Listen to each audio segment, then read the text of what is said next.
What's up, everybody? Welcome back to another video. We are officially 5 days away from Ironman Lake Placid, which is absolutely insane. And as I mentioned in my last video, I've been preparing just a little bit of a race checklist to capture everything that I'll be needing for this trip, because if you don't write it down, or at least for me, then it's just super easy to forget something. And this is not really the week that you want to be forgetting things or just even wondering whether or not you forgot something. So what I've been doing is I've just been casually and passively building this race day checklist over the past few days. Now, I can share this if you're all interested. If you are, then just leave a note in the comments and I will share this link to my checklist. But basically, we will get straight into it. So again, this list includes everything that I've packed or am packing for my race, and I've separated it by discipline. Items that overlap, I've put in a general section. So like, the things that you'll have for your nutrition, your tri-suit. I have the polar chest strap, which, you're going to be wearing for both the bike and the run. And then like little tips and tricks that I've figured out over like the past few races that I've done that it's just really helpful. So like, we'll just go straight from the top. In the general section, you'll have your tri-suit, your Garmin, so your Garmin watch, and noted next to that, I make sure to put including the charger, or at least going up there with it fully charged. I have the Epix Pro right here, which tends to have like really good battery life, but you still, honestly, you want to be prepared to charge this the night before the race, the day before the race, just to make sure that, again, there's nothing that you're opening yourself up for that could possibly go wrong. Then I have the polar chest strap, which I learned today. Excuse me. I learned today I need a new strap, because for the past like 3 runs and outdoor rides, for some reason my chest strap doesn't communicate well with my watch, and it's just like giving me random poor data that it's just like super annoying, especially if you're like using your heart rate as the main source of your strategy to tell whether or not you could put more or less effort into something. So that's a dangerous one that I don't even want to deal with. When I get up there, or even tomorrow, I'm gonna see if I could find a replacement strap, and if not, I'm just gonna put a note here that I do want to pick up a new strap from the Ironman Village, which tends to have plenty of things like this readily available. So I will put that note here while we're here together. So get new strap. The next item here is my raw fuel, which is my drink of choice, which I have right here in last year's Ironman Lake Placid bottle. Then goo gels. I'm not as die hard a fan for any particular brand of goo gel. I have Goo Roctane, but it's just got like the taste, and having that for the whole day is not what I want to do. And I tend to like the Morton gels that this course particularly provides and most Ironman courses provide. So I will be buying a box of Morton gels when I get to the Ironman Village, just to stash my bento box, because again, knowing from past races, sometimes in like the later hours of the race, and you can even be going kind of fast and this will still happen, certain of like the far aid stations will start to run out of certain types of nutrition. And usually, because people know this about the gels, people are like, and myself included, early in the race, you're like grabbing 2 to 3 per aid station just to like stash your pockets, knowing that later on they run out. But because people do that, they run out even faster. So you don't want to be in a position where you're at like mile 90 coming on an aid station and you're like, I could really use one of those caffeinated Morton gels, and then there's none to like there's none there, and then there's none at the following one. So like you're going to want to be strategic about whether or not you're taking the caffeinated ones or the uncaffeinated ones, and then what you have on you as you're going from aid station to aid station. So for me, to minimize just the possibility of not being prepared, I'm going to buy a box, or maybe like 6 regulars and like 3 caffeinated, and stick 2 caffeinated in my bento box, and at least one in my run gear bag. But again, in the weeds. The next thing that I like to do is, and this is still in the general column, 6 Poland Spring Sport bottles. Honestly, you don't want to be using the bottles that you like on a race course, mostly because once you finish it, like, you're tossing those bottles usually. So if you like your bottle and you don't want to toss it, then this is like the perfect solution for that. So you get, I like 6 because you can put 2 on the bike with your fuel already mixed in. Then you can put 2 at your halfway bag on the bike, so then you can restock with your own personal fuel. And then you can put at least 1 in your run bag so that you can, leave the run with something. And then 1 in your run halfway bag. Now, you can have a 7th, and this would also be smart to have like a high concentration mix in your bike gear bag, not on your bike, so that as soon as you finish your swim, you get to your bag, you can, get some nutrition in pretty quickly. Like, just have a have a whole bunch of that, so that you catch up from the nutrition that you might have missed out on from the swim. So my swim time, I'm expecting like an hour 20. So that's an hour and 20 minutes without any nutrition, minimal water. You can get like a little water cup at the halfway point, but you definitely want to, catch up a little bit, because the way I like to view the start of the bike is time 0 for my nutrition strategy.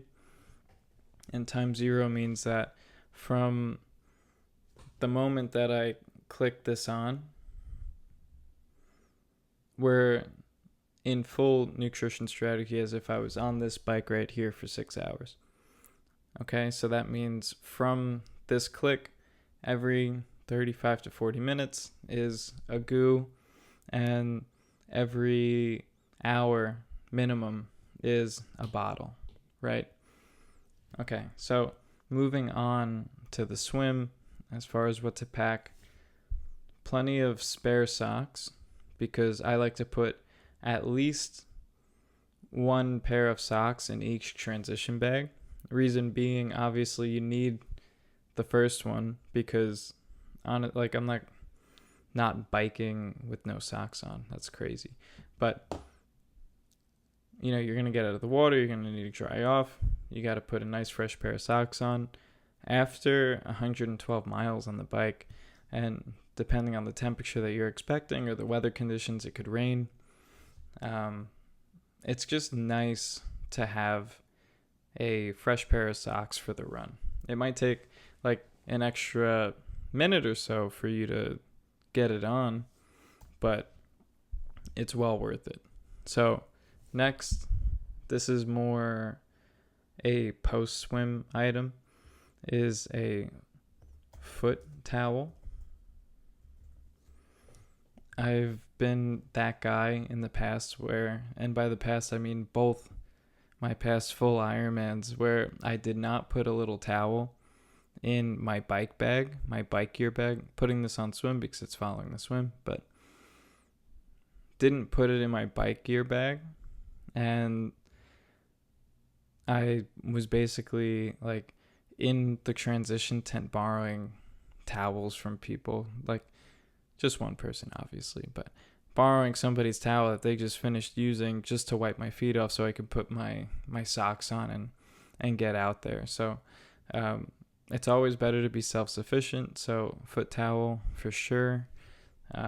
Chamois cream, again, like post swim, you're likely putting your chamois cream on. Honestly, sometimes I like to put the chamois cream on pre-swim first. And then just if I feel like I need it, I'll re-up very quickly after the swim. So then next on the swim is the wetsuit. That's obvious. Some races are not wetsuit legal.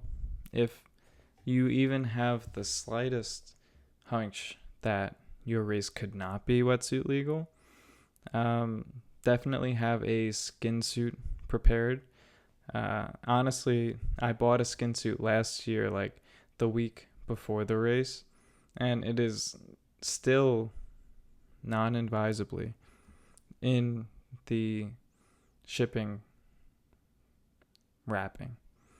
But that's just silliness on my part. Next item on the swim list is the goggles. You'll need goggles, obviously. A pair of disposable morning shorts. Now, I say this because there's a very high chance that if this is your first Ironman, you won't be really thinking too clearly. Like, you'll be probably in a little bit of a rush and a little bit of a tizzy. So what you want to do is you want to be wearing clothes that you don't mind losing. So the way it works is you'll put everything in what's called a morning bag. So that morning bag is like everything that you show up with. So you can put your phone in there if you want. You can put the clothes that you wore to the race in there. But you really don't want to keep anything super valuable. So I would tend to leave like my phone, my keys, whatever, with my family or in my car or whatever. And then worst case, if somebody loses this morning bag, which happens, like the morning bags get lost, you won't miss the shorts that you wore, the t-shirt that you wore, or whatever flip-flops you showed up with. Again, I recommend bringing like a pair of flip-flops or slides or whatever. That's what you want for the morning. And again, like something that you won't miss. So now, moving on to the bike. And this is a pretty comprehensive list. Like, this really is everything that you might need. You can think of more small stuff, and honestly, I've been adding to this list year over year. This is the same list that I used last year, plus a little bit extra. So every year that I learn a little bit more about my approach, or I forgot something or whatever, I just add it to this same running list, and it served me pretty well. So first thing you need for the bike leg is a bike. And could not recommend enough going on a little bit of a test ride, like the day that you're planning on dropping your bike off.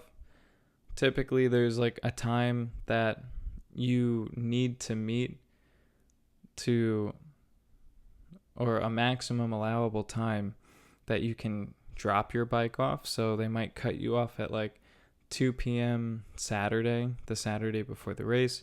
So what I like to do is on Saturday, I'll do like, just a very easy 20-minute ride followed by like a 10-minute run, just to like loosen up, get the nerves out and feel comfortable knowing that like your bike is in race ready condition.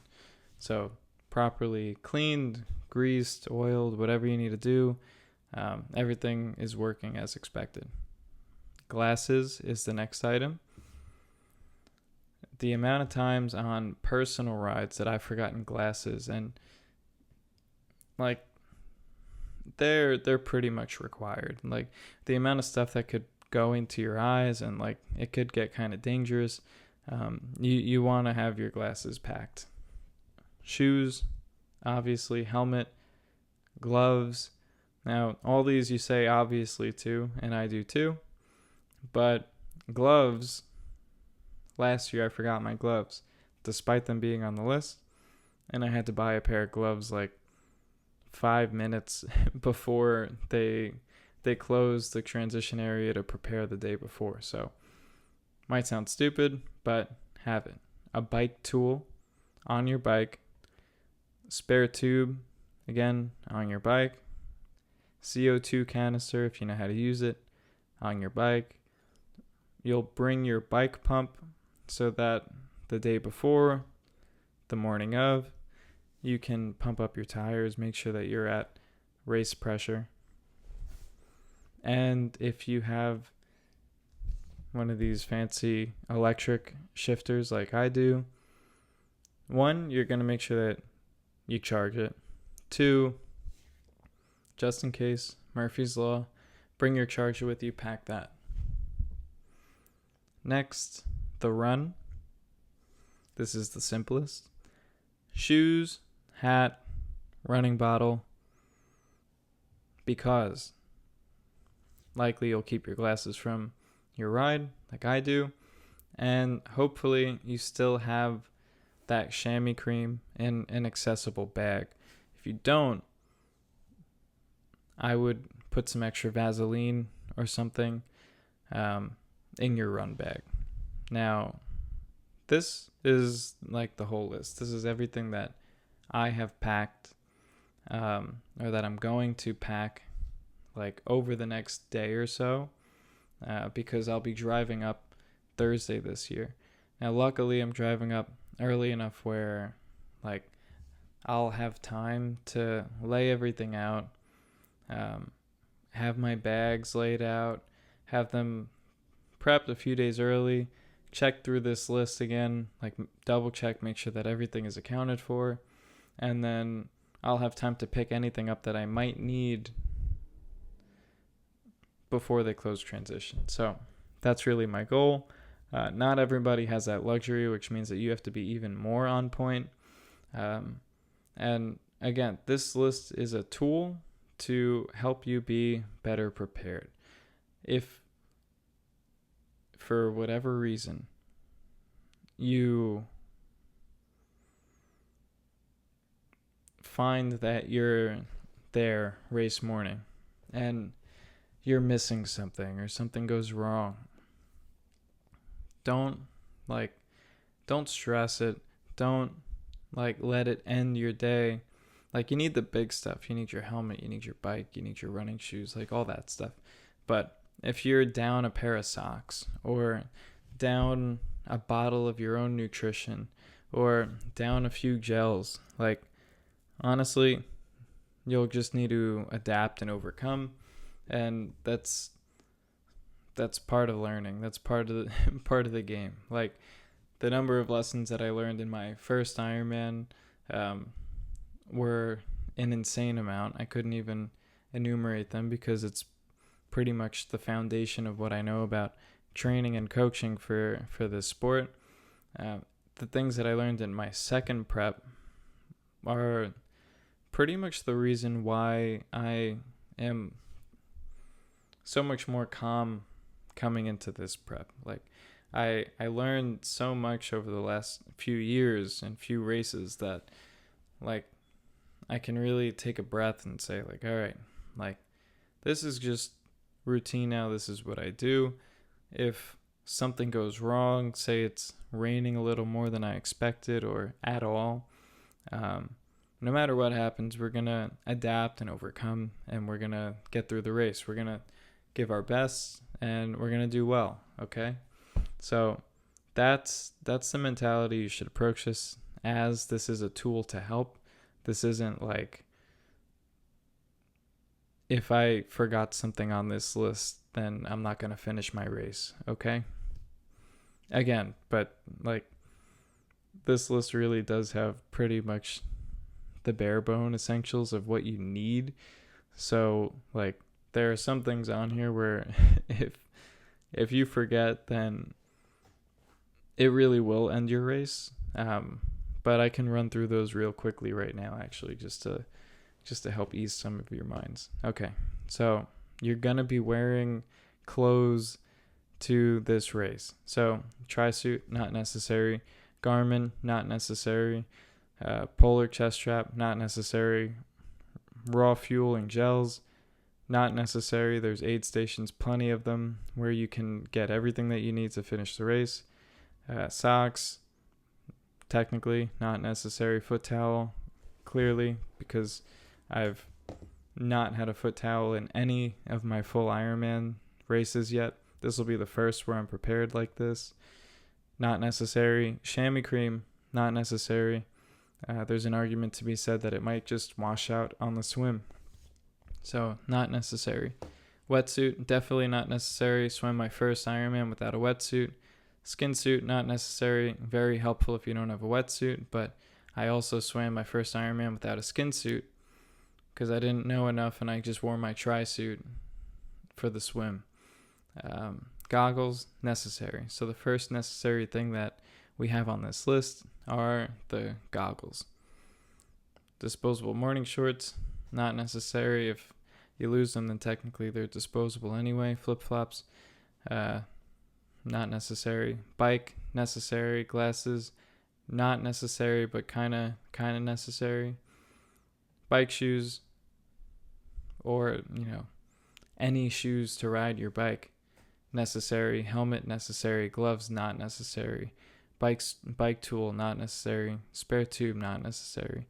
Pump, arguments can be said about necessary, not necessary, but again, I did not have my pump in my first Ironman either, and there's plenty of friendly people at these events that are plenty happy to help a beginner out.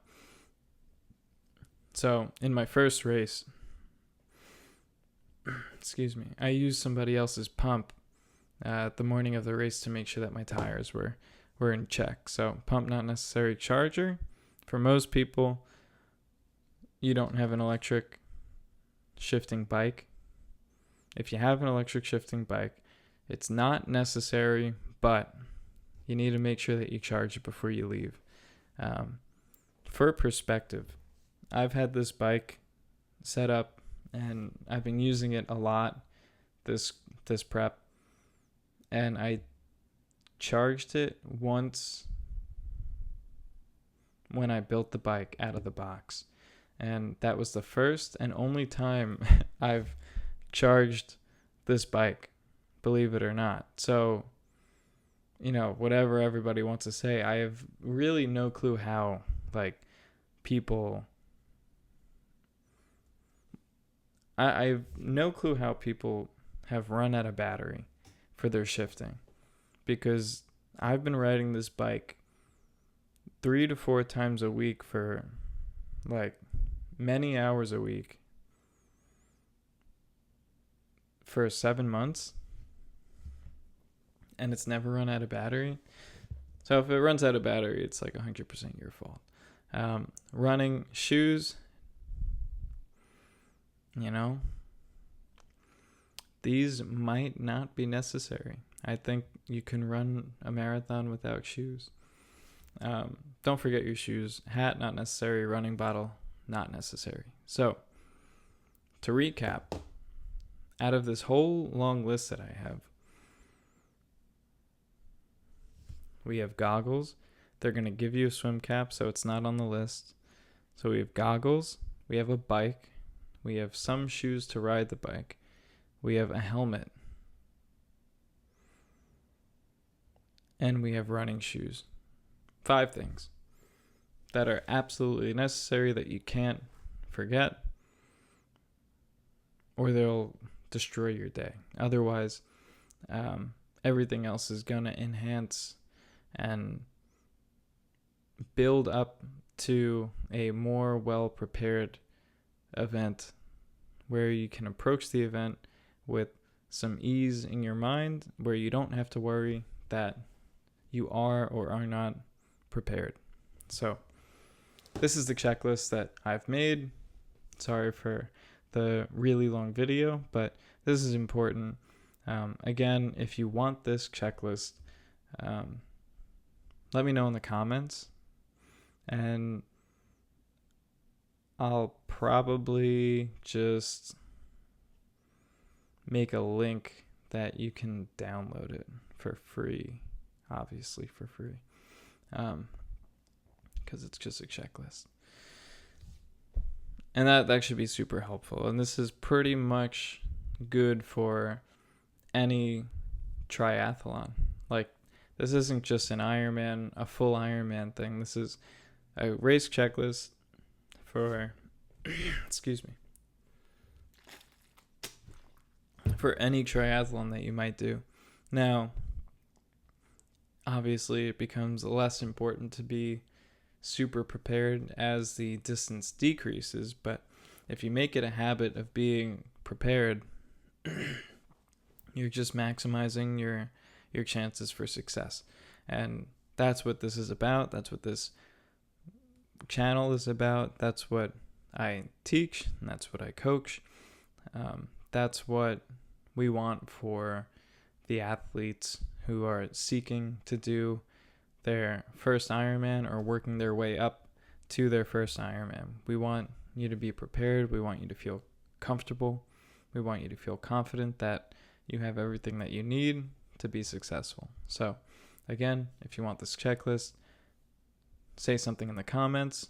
If it's been enough time since I put this video out, check the description, and I might have a link already active for you to just download the checklist. But that's it. That's this video. Again, 5 days till the race. Feeling pretty good. Feeling like I'm recovering fairly well.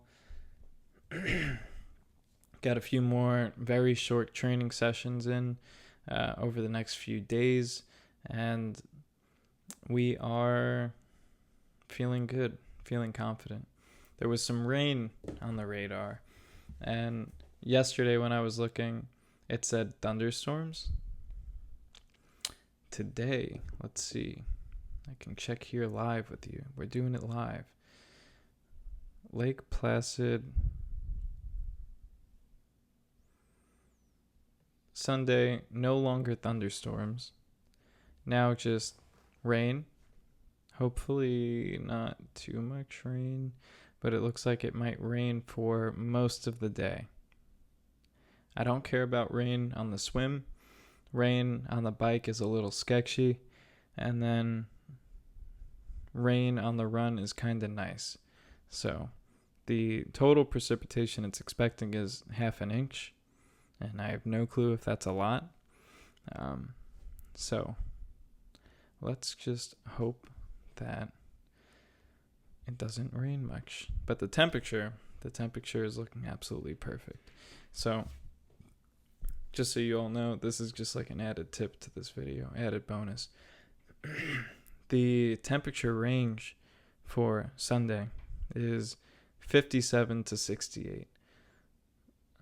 On the chilly side, yes, but that's like perfect for a race, because that's the temperature where you can be putting out some pretty good effort without concern of overheating or oversweating. So that would be a perfect day aside from the rain. Let's hope that the rain goes away. Sing that song if you know the one I'm talking about. And I will see you in the next video. Thanks.